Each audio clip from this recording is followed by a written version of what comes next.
నమస్తే, welcome to Suman TV. Tubes ఇవి women reproductive సిస్టంలో ముఖ్యమైనటువంటి భాగాలు. ఈ ఫెలోపియన్ ట్యూబ్స్ అనేవి గర్భం రావడానికి ఎంతవరకు మనకి హెల్ప్ చేస్తాయి? ఒక ఫెలోపియన్ ట్యూబ్ ఉన్నా కూడా గర్భం దాల్చడానికి ఎంతవరకు అవకాశం ఉంటుంది? ఈ ట్యూబ్స్ అనేవి ఎందుకు బ్లాక్ అవుతాయి? దానికి రీజన్స్ ఏంటి? ఈ ట్యూబ్స్ యొక్క ఇంపార్టెన్స్ ఏంటి? దీని గురించి ఎక్స్ప్లెయిన్ చేసేందుకు మనతో పాటు ఉన్నారు గైనకాలజిస్ట్ డాక్టర్ సౌజన్య గారు. నమస్తే మ్యామ్. మ్యామ్, ఫెలోపియన్ ట్యూబ్స్ వీటి యొక్క ఇంపార్టెన్స్ ఏంటి? అసలు ఉమెన్ రీప్రొడక్టివ్ సిస్టమ్కి ఇవి ఎంతవరకు ఇంపార్టెంట్ అంటారు? ఫెలోపియన్ ట్యూబ్స్ అనేది నార్మల్గా రిప్రొడక్టివ్ సిస్టమ్కి ఒక కనెక్టింగ్ బ్రిడ్జ్ లాగా.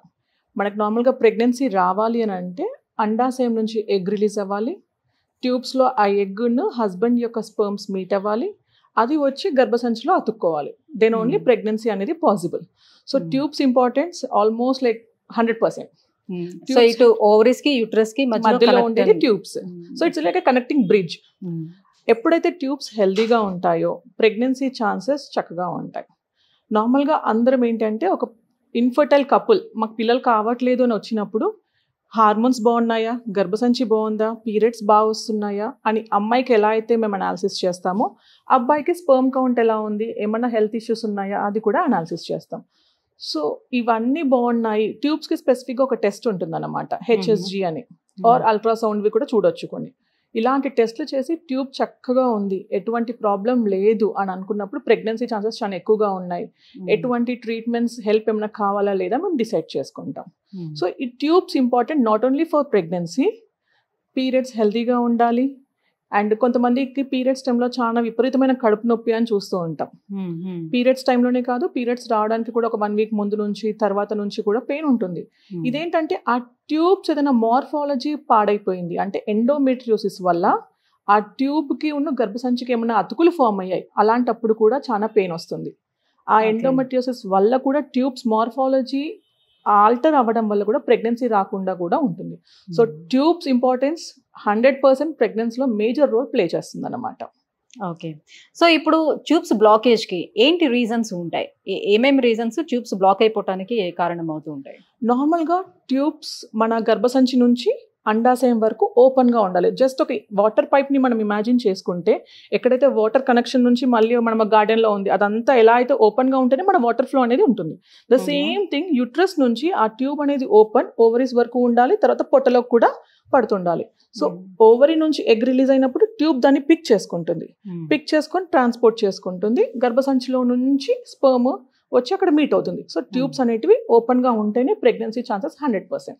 ఈ ట్యూబ్స్ బ్లాక్ చాలా వరకు చూస్తూ ఉంటాం. యాజ్ సచ్ మాకు పిల్లలు కావట్లేదు అని వస్తున్నప్పుడు ఎక్స్రేస్, అల్ట్రాసౌండ్స్లో ఏదైనా బ్లాక్ ఉంది తెలుస్తుంది. జనరల్లీ ఆ ట్యూబ్ సైజ్ ఎంత ఉంటాయి మ్యామ్? ఎంత mm సైజ్? నార్మల్గా 25 mm లెంత్ ఉంటుందండి. దాని డయామీటర్ చాలా చిన్నగా ఉంటుంది, 0.5 అంతే. ఆ 25 mm డయామీటర్ ఆఫ్ ట్యూబ్ కూడా ఎక్కడైనా బ్లాక్ ఉండొచ్చు. యూట్రస్ దగ్గర జంక్షన్ దగ్గర ఉండొచ్చు, ఆర్ చివర్లో దాన్ని ఫింబ్రియల్ ఎండ్ అంటాం, అక్కడ కూడా బ్లాక్ ఉండొచ్చు. సో ఎక్కడ బ్లాక్ ఉన్నా సరే ట్రాన్స్పోర్టేషన్కి ఇబ్బంది అయ్యి ప్రెగ్నెన్సీ రాకుండా చేయొచ్చు. కారణాలు ఏంటి? ట్యూబ్స్ ఎందుకు బ్లాక్ అయిపోతాయి? మనం చూసుకున్నట్టయితే చాలా మందికి వైట్ డిశ్చార్జ్ ఎక్కువగా అవుతుంది అని వస్తూ ఉంటారు. వన్స్ ఇన్ ఏ వైల్ ఎప్పుడో 6 నెలలకి సంవత్సరానికి వైట్ డిశ్చార్జ్ అవుతుంది అన్నప్పుడు ఇలాంటి ప్రాబ్లమ్స్ రాదు. కొంతమందికి రికరెంట్గా అంటే నెలలో 2-3 సార్లు వైట్ డిశ్చార్జ్ రావడము, ప్లస్ చెడు వాసన రావడం, అండ్ వచ్చినప్పుడు చాలా దురద పెట్టడము, సెక్షువల్గా కలిసినప్పుడు ఇబ్బంది రావడము, ఇలాంటి ఫీచర్స్ చూస్తూ ఉంటాం అన్నమాట. సో వైట్ డిశ్చార్జ్ అంటే ఏదన్నా పెల్విక్ ఆర్గన్ ఇన్ఫెక్షన్స్ అంటే క్లెమిడియల్, గొనోరియల్ ఇన్ఫెక్షన్స్ అని చూస్తుంటాం. లైక్ మల్టిపుల్ పార్ట్నర్స్, వైఫ్ కానివ్వండి, హస్బెండ్ కానివ్వండి, if they have multiple partners ఉన్నప్పుడు కూడా ఇలాంటి సెక్షువల్ ఇన్ఫెక్షన్స్ వల్ల కూడా ఈ వైట్ డిశ్చార్జ్ వల్ల ట్యూబ్స్ బ్లాకేజ్ అనేది చూస్తూ ఉంటాం. సెకండ్ థింగ్, మన ఇండియాలో మోస్ట్ కామన్గా మనం వినేది టీబీ, క్షయవ్యాధి. ఎప్పుడైతే టీబీ అనేది మన పెల్విక్ ఆర్గన్స్కి ఇన్ఫెక్ట్ అవుతుందో ఆ ట్యూబ్స్ మొటిలిటీని తగ్గిస్తుంది. ట్యూబ్స్ లోపల ఏంటంటే చిన్న చిన్న హెయిర్ లైక్ స్ట్రక్చర్స్ ఉంటాయి, సిలియా.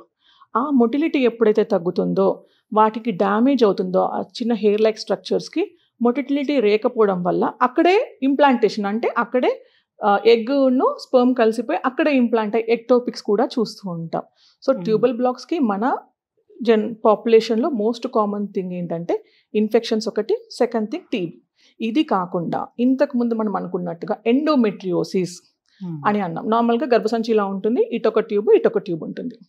ఈ ట్యూబ్స్ ఆ ఎండోమెట్రియోసిస్ వల్ల వెనకకి అతుక్కొని ఉండడం, గర్భసంచి వెనక వైపు కానీ లేదా ముందట కానీ అవి 25 సెంటీమీటర్స్ లెంత్ ఉంటుంది అన్నాను కదా, ఆ 25 సెంటీమీటర్స్లో ఎక్కడైనా లెంత్ ముందుకు కానీ వెనక్కి కానీ అతుక్కుంటే వాటర్ ఫ్లో ఎలా అయితే పైప్లో నుంచి రాదో ఇది కూడా అలానే బ్లాకేడ్ ఫామ్ అయి ప్రెగ్నెన్సీ రాకుండా నివారిస్తుంది. వచ్చినా సరే ట్యూబ్లో రావడం, ఎక్టోపిక్స్ రావడానికి చాలా రకాలుగా దారితీస్తుంది. సో ఎక్టోపిక్ ప్రెగ్నెన్సీ వస్తే దాని మటుకు అదే పోతుందా, లేకపోతే దానికి ఏమైనా సర్జరీ చేసి తీయాల్సిన నెసిటీ ఏమైనా? కొంతమందికి స్పాంటేనియస్ గా ట్యూబల్ అబార్షన్ అనేది అవుతుంది.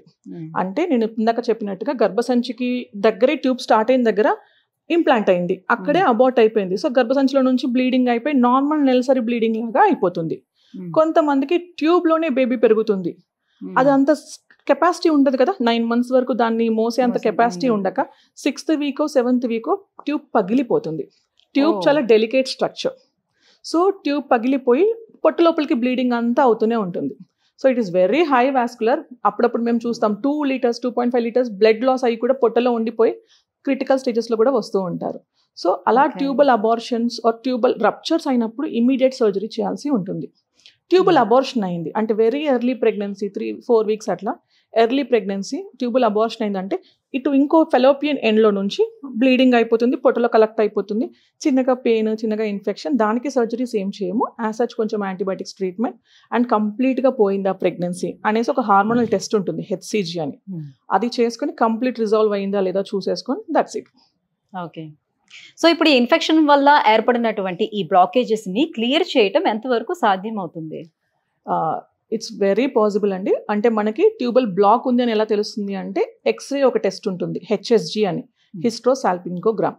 ఇది నార్మల్గా పీరియడ్ వచ్చినాక 7th day to 9th day మధ్యలో చేయించుకోండమ్మా అని చెప్తాం.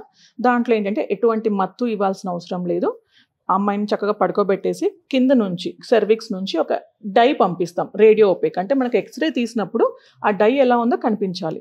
సో ఆ డై ఇంజెక్ట్ చేసినప్పుడు ఏంటంటే గర్భసంచి ఎలా ఉంది షేప్, ట్యూబ్స్ ఎలా ఉన్నాయి, ఓపెన్ అయి ఉన్నాయా లేదా, ఆ వచ్చిన డై మన పొట్టలో స్పిల్ అయిందా లేదా అనేది ఎక్స్రే ద్వారా చూసుకుంటాం. సో ఇదంతా బాగుంది అన్నప్పుడు మనకి ఎటువంటి సర్జరీ అవసరం లేదు. ఇన్ కేస్ అందులో బ్లాక్ ఉంది అని తెలిసినప్పుడు వీడు హిస్ట్రోస్కోపీ అంటే కింద నుంచి ఒక కెమెరా పంపించి ఎక్కడి వరకు బ్లాక్ ఉంది చూసుకొని క్యానులేషన్ అంటే ఒక చిన్న గైడెడ్ వైర్ అని ఉంటుందన్నమాట. ఆ గైడెడ్ వైర్ ద్వారా ఆ ట్యూబ్లో ఉన్న బ్లాక్ని క్లియర్ చేయడానికి మనం ట్రై చేయవచ్చు. కొంతమందికి చివర ఫింబ్రిల్ ఎండ్ దగ్గర బ్లాక్ ఉండే ఛాన్సెస్ ఉంటుంది. అలాంటప్పుడు హిస్ట్రో ల్యాబ్ అంటే కింద నుంచి ఒక గైడ్ వైర్ పంపించి లాప్రోస్కోపీ అంటే పొట్ట మీద ఒక చిన్న రంధ్రం చేసి గర్భసంచి వరకు రీచ్ అవుతాం. అక్కడ ఫెలోపియన్ ట్యూబ్ నుంచి కూడా జస్ట్ లైక్ కనెక్టింగ్ 2 pipes ని మనం కనెక్ట్ చేయడం అన్నట్టు. పైప్లో బ్లాక్ ఉంది, ఒకటి మనం చిన్న వైర్ తీసేసుకొని దాన్ని ఎలా అయితే క్లీన్ చేస్తామో the same way for the fallopian tubes, దాన్ని ట్యూబల్ క్యాన్యులేషన్ అంటాం. ఆ విధంగా చాలా వరకు మనం బ్లాక్స్ని తగ్గించవచ్చు. కొన్ని సందర్భంలో ఈ 2 మెథడ్స్ వల్ల కూడా ట్యూబల్ బ్లాక్ క్లియర్ అవ్వలేదు, దెన్ వీల్ అడ్వైజ్ దెమ్ IVFకి వెళ్ళడం బెటర్ అనేసి అడ్వైస్ చేస్తాం. అయితే ఒక ట్యూబ్ బ్లాక్ అయిపోయినప్పుడు ఆ ఇన్ఫెక్షన్ అనేది నెక్స్ట్ ట్యూబ్ కూడా పాకే అవకాశం ఉంటుంది, ఎంతవరకు వెళ్తుంది అదే స్ప్రెడ్ అవడానికి? ఇప్పుడు పెల్విక్ ఇన్ఫెక్షన్స్, సెక్షువల్ ఇన్ఫెక్షన్స్ ఏవైతే ఉంటాయో భార్యాభర్తలు కలిసినప్పుడు ఆ ఇన్ఫెక్షన్ అసెండింగ్ ఇన్ఫెక్షన్స్ అని అంటాం. అంటే కింద నుంచే పైన ట్యూబ్స్కి వెళ్ళే ఛాన్సెస్ ఎక్కువగా ఉంటాయి. అలా ట్యూబ్స్కి ఇన్ఫెక్షన్ వెళ్ళినప్పుడు ఒక ట్యూబ్ పాడైపోయింది, అది మనకు అల్ట్రాసౌండ్లో కానీ HSలో కానీ తెలిసింది, దెన్ ఇన్ఫెక్షన్ని మనం ప్రివెంట్ చేయాలి సో దట్ ఇంకొక ట్యూబ్ కూడా పాడవకుండా. సో ఈ ట్యూబ్ బాగా పాడైపోయింది, దీన్ని మనం కరెక్ట్ చేయలేకపోతున్నాము ఆర్ క్లీన్ చేయలేకపోతున్నాము, వి అడ్వైజ్ రిమూవల్. ఎందుకు అంటే ఈ ఇన్ఫెక్షన్ ఇలాగే ఉండి మందులతో తగ్గట్లేదు, ఎక్కువ ఉంది అని అంటే ప్రెగ్నెన్సీ వచ్చినా సరే అబార్షన్కి ఛాన్సెస్ ఉంటుంది. కాబట్టి ఈ ట్యూబ్ రిమూవల్కి అడ్వైస్ చేసి ఇంకొక ట్యూబ్ ద్వారా 50% ఆఫ్ ఛాన్సెస్ మనకు ప్రెగ్నెన్సీకి ఉంటుంది. సో ఆ 50% ఛాన్సెస్ ఏ ఏజ్ వరకు అది ఉంటుంది అని ఎవరికి? నార్మల్గా మనకి రిప్రొడక్టివ్ ఏజ్ గ్రూప్లో ఎవ్రీ మంత్ పీరియడ్స్ వస్తాయి, పీరియడ్స్ రెగ్యులర్గా ఉన్నాయి అన్నప్పుడు ఒక సైకిల్లో ఒక ఎగ్ నుంచి ఒక ఓవరీ నుంచి ఎగ్ రిలీజ్ అవుతుంది, ఇంకొక సైకిల్లో ఆల్టర్నేట్ ఓవరీ. కొన్నిసార్లు ఇది కంప్లీట్గా పక్కా ప్రతిసారి అవుతుంది అని కాదు, but maximum of the times alternate ovaries నుంచి ఎగ్ అనేది రిలీజ్ అవుతుంది. సో రైట్ సైడ్ నాకు ట్యూబ్ లేదు, లెఫ్ట్ సైడ్ ట్యూబ్ ఉంది అన్నప్పుడు లెఫ్ట్ సైడ్ ఓవరీ నుంచి ఎగ్ రిలీజ్ అయినప్పుడు ప్రెగ్నెన్సీ ఛాన్సెస్ అనేది ఎక్కువగా చూస్తూ ఉంటాము. లేదు అలా ట్రై చేసినా సరే ప్రెగ్నెన్సీ రావట్లేదు, ఏజ్ ఫ్యాక్టర్ ఎక్కువగా ఉంది, ఎగ్ క్వాంటిటీ అండ్ నంబర్ తక్కువ ఉన్నాయి, భర్తలో వీర్య కణాలు కూడా తక్కువ ఉన్నాయి.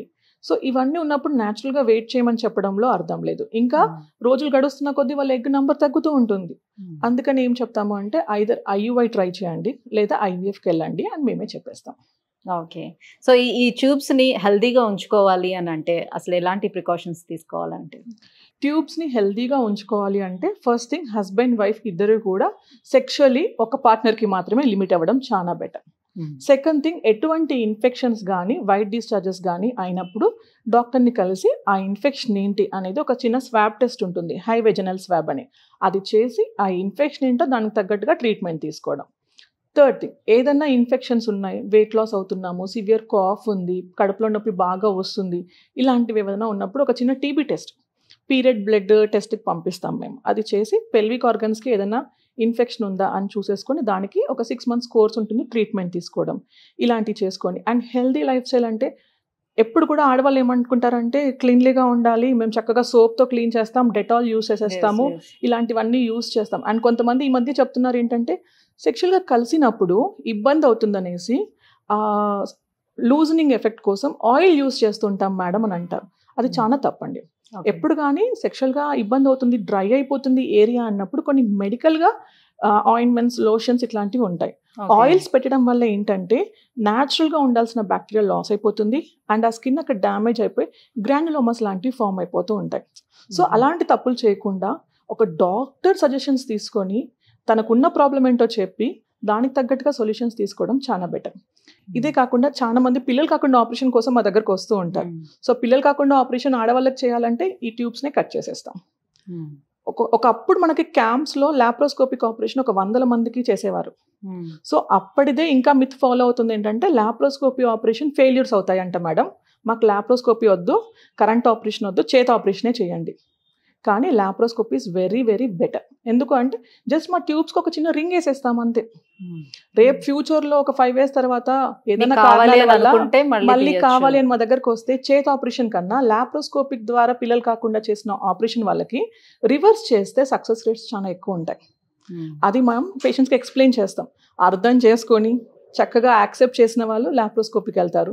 లేదు మేడం మాకు అంతే, మా నాన్నమ్మ చెప్పింది, మా ఇంటి పక్క వాళ్ళు చెప్పారని అన్న వాళ్ళకి వాళ్ళ ఇష్టం, ఇంకా చేత ఆపరేషన్ అయితే చేత ఆపరేషన్ చేసి పంపిస్తూ ఉంటాం అన్నమాట. Right, thank you so much ma'am. So ఒక ఉమెన్కి ఈ ఫెలోపియన్ ట్యూబ్స్ ఇంపార్టెన్స్ ఎంతవరకు ఉంటుందనే విషయాన్ని ఇంత క్లియర్గా తెలియజేసినందుకు thank you so much. Thank you.